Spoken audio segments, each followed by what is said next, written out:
ভ্রূণ হত্যাজনিত অর্থাৎ গর্ভের সন্তান হত্যাজনিত পাপ এবং জীব হত্যা ব্রহ্ম হত্যাজনিত পাপ আপনার নষ্ট হবে এই একটি কাজ করলে।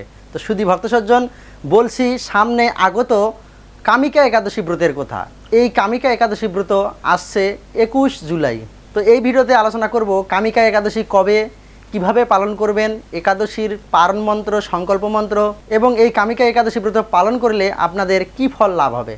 তো শুধু ভক্তসজ্জন ভিডিওটি মনোযোগ সহকারে শ্রবণ করবেন আর অন্যকে জানাতে এবং একাদশী ব্রত পালন করতে উৎসাহিত করার জন্য ভিডিওটি অবশ্যই শেয়ার করবেন। হরে কৃষ্ণ। তো আসছে 21 জুলাই কামিকা একাদশী ব্রত। শ্রাবণ মাসের কৃষ্ণপক্ষিয়া এই একাদশী জগতে কামিকা একাদশী নামে প্রসিদ্ধ। ভারত, বাংলাদেশ সহ এশিয়া মহাদেশের সকল দেশেই কামিকা একাদশী ব্রত 21 জুলাই রোজ সোমবার। উত্তর এবং দক্ষিণ আমেরিকা মহাদেশে এই একাদশী 20 জুলাই রোজ রবিবার। তো এবার আমরা আলোচনা করব একাদশী ব্রত কিভাবে পালন করবেন এবং ভিডিওর শেষে আমরা একাদশীর পারণ মন্ত্র, সংকল্প মন্ত্র এবং পারণের সময়সূচি দিয়ে দিব, আপনারা দেখে নেবেন। তো আমরা প্রত্যেকটা একাদশীর মতো এই একাদশীতেও পঞ্চরবি শস্য বর্জন করব। আমাদের এই একাদশী তিথিতে পঞ্চরবি শস্য বর্জনীয়, তাই এই একাদশীতে ধান, গম, যব, ভুট্টা এসব জাতীয় সকল প্রকার খাদ্য আমাদের বর্জন করতে হবে। এজন্য বাজারের বেকারির যে কোনো রুটি, বিস্কিট এসব অবশ্যই বর্জন করতে হবে। আটা, ময়দা, চাল, গম, ভুট্টা, যব এসবের তৈরি কোনো কিছুই আমাদের গ্রহণ করা যাবে না। তো একাদশীর আগের দিন অবশ্যই যারা আমিষ আহার গ্রহণ করেন নিরামিষ গ্রহণ করবেন এবং রাত 12টার আগে সুন্দরভাবে খাওয়া দাওয়া সেরে দাঁত মাজন করে নিতে হবে এবং পরের দিন সকালবেলা অবশ্যই খুব ভোরে ঘুম থেকে উঠতে হবে এবং তুলসী আরতি, তুলসী পরিক্রমা, তুলসীতে জলদান করতে হবে এবং হরিনাম জপ, শাস্ত্র গ্রন্থ অধ্যয়ন এসব করতে হবে। তো এসব কর্ম অবশ্যই আপনাদের সময় বুঝে করতে হবে। অনেকের ওই চাকরি থাকে, বিভিন্ন রকম ব্যবসা বাণিজ্য কর্ম থাকে, তাই যতদূর সম্ভব আপনারা পারেন এসব কর্মাদি করার চেষ্টা করবেন।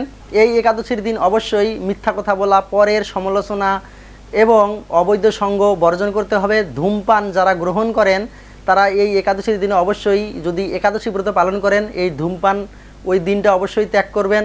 এবার আসি এই একাদশীতে আপনারা কি কি গ্রহণ করতে পারবেন। তো এই একাদশীতে আপনারা ফলমূল গ্রহণ করতে পারবেন, গাভীর দুগ্ধ পান করতে পারবেন, সাবুদানা গ্রহণ করতে পারবেন, সাবুর পায়েস, সাবুর ঘুনা এবং কাঁচাকলা, পেঁপে, মিষ্টি আলু, মিষ্টি কুমড়া দিয়ে আপনারা সবজি রান্না করে খেতে পারবেন এবং আলু, বাদাম ফ্রাই করে, আলুর চিপস করে খেতে পারেন। তো অবশ্যই এই রান্নাগুলোতে আপনাদেরকে সানফ্লাওয়ার তেল ব্যবহার করতে হবে, কেননা সয়াবিন তেল হচ্ছে শস্য জাতীয়, অন্যান্য তেল হচ্ছে শস্য জাতীয়। এই জন্য সানফ্লাওয়ার তেল, সূর্যমুখী তেল আপনাদেরকে এই একাদশীতে আপনাদেরকে ব্যবহার করতে হবে। এছাড়া এই একাদশী তিথিতে আপনারা আপনাদের সাধ্য অনুযায়ী ব্রাহ্মণ এবং শুদ্ধ বৈষ্ণবদের ভোজন করাতে পারেন, তাদেরকে আপনাদের সাধ্য অনুযায়ী দান করতে পারেন এবং মন্দিরে দান করতে পারেন। এছাড়াও পারণের দিন আপনারা বৈষ্ণবদেরকে গৃহে নিমন্ত্রণ করে পারণের প্রসাদ গ্রহণ করাতে পারেন। তো এই একাদশী ব্রত করলে কি ফল লাভ হবে? এই ব্রতের প্রভাবে ব্রহ্ম হত্যাজনিত এবং ভ্রূণ হত্যাজনিত সব পাপ বিনাশ হয় এবং এই ব্রত পালন করলে গঙ্গা, গোদাবরী, কাশী, নৈমিষারণ্য, পুষ্কর ইত্যাদি তীর্থ দর্শনের ফল লাভ হয়। সাগর ও অরণ্যযুক্ত পৃথিবীদানের ফল এবং দুগ্ধবতী গাভীদানের ফল এই একাদশী ব্রত করলে অনায়াসে লাভ করা যায়। তো শুধু ভক্ত সজ্জন, এখন আপনাদের জন্য থাকছে একাদশীর সংকল্প মন্ত্র, পারণ মন্ত্র বা ব্রত সমাপন মন্ত্র ও একাদশীর পারণের সময়সূচি। তো শুধু ভক্ত সজ্জন, এগুলো দেখে আপনারা খুব সুন্দরভাবে একাদশী ব্রত পালন করুন। এই একাদশী ব্রত পালনের আহ্বান জানিয়ে আজকের ভিডিও এখানেই শেষ করছি। হরে কৃষ্ণ। সকলে ভালো থাকবেন, সুস্থ থাকবেন। হরে কৃষ্ণ। একাদশীর সংকল্প মন্ত্র এবং পারণ মন্ত্র। তো একাদশী আমরা কিভাবে শুরু করব, কোন মন্ত্র বলে, তো সেই মন্ত্র, এই মন্ত্রটা আপনারা ভগবানের চরণে পুষ্প দিয়ে এই মন্ত্রটা উচ্চারণপূর্বক একাদশী ব্রত শুরু করবেন একাদশীর দিন সকালবেলা। তো এই মন্ত্রটা হচ্ছে একাদশং নিরাহার স্থিতা অহম অপরেয় হনি ভোক্সামি পুণ্ডরীকাক্ষ শরণম মে ভবাচ্যুত।